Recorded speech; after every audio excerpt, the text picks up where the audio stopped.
Welcome back to Jackie's Movies. We're talking about the 95th Academy Award nominations for Best Picture.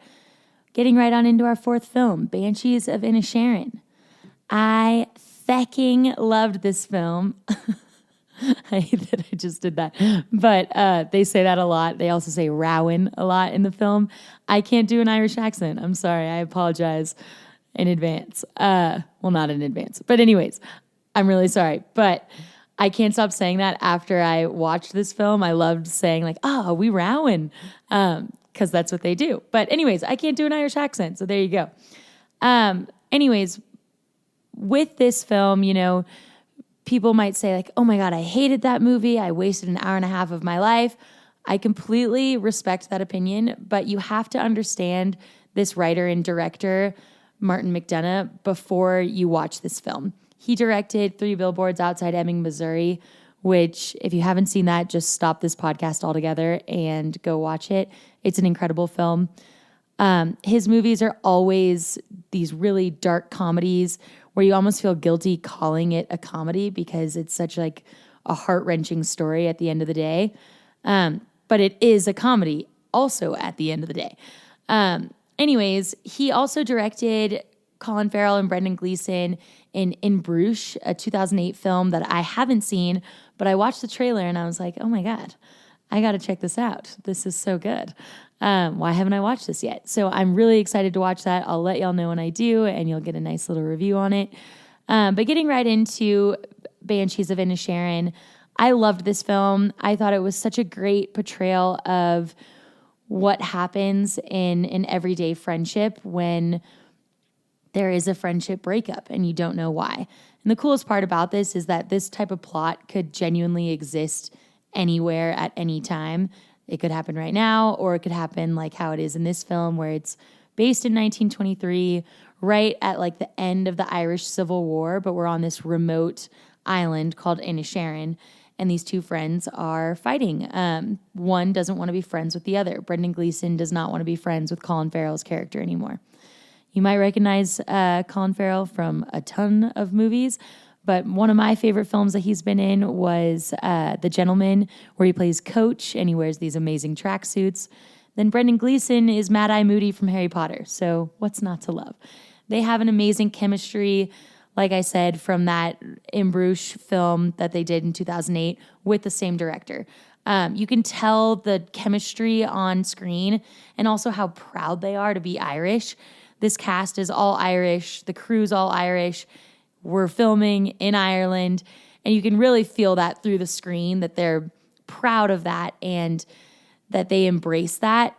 One of McDonagh's rules, though, like for the cinematography and for the score of the film, was that there are absolutely no like Irishy sounding tunes. I want it to be Irish, but I don't want it to sound like a, you know, stereotypical Irish setting. And the cool part is Brendan Gleeson actually plays the fiddle in real life, and you'll see him playing it throughout the film, even when he's missing some fingers. Anyways, the film is crazy. It goes up and down, it ebbs and flows, and that is McDonagh's whole niche, is that it's like a song or a dance. There's just a rhythmic motion of whether it's something crazy happening, it's always going like this with the two characters. And there's just this vulnerability and insecurity with that idea of a friend not liking you anymore. We've all experienced that before, whether it's, you know, why was I not invited to something, or why are they not talking to me? And that's the biggest emotion in this film. And you really feel for Colin Farrell's character. He's a more simplistic guy. He has this little side miniature donkey with him, Jenny. Her name in real life is Jenny as well. Just another amazing character to watch, too. I mean, yes, she's a donkey, but I loved her. She was just so sweet. And Brendan Gleeson, you also feel for him because there's a pivotal scene at the very end of the film where he's having confession with the priest, and finally the priest, you know, is kind of looking at him with judgment about what he's done to himself because of Colin Farrell talking to him still when he doesn't want Colin Farrell to talk to him anymore. And finally, the priest just says, how's the despair? Like, how are you dealing with this despair? And it's that shift in the movie where you're like, okay, he's not crazy. He's going through true despair and this coulda, shoulda, woulda part of your life where you're thinking about your past and thinking about, why didn't I do this? I should have done that. I could have done this, which is what we all experience through our everyday lives. And it really brings back this true nature of the film. But my absolute favorite part is Barry Keoghan. He plays Dominic. He's nominated for Best Supporting Actor. And like I said in my first podcast about Ke Huy Quan, I mean, both just... I fucking love both of them. I hate that I did it again, but I did it again. They're amazing, and I think it would be so difficult to decide who wins Best Supporting Actor.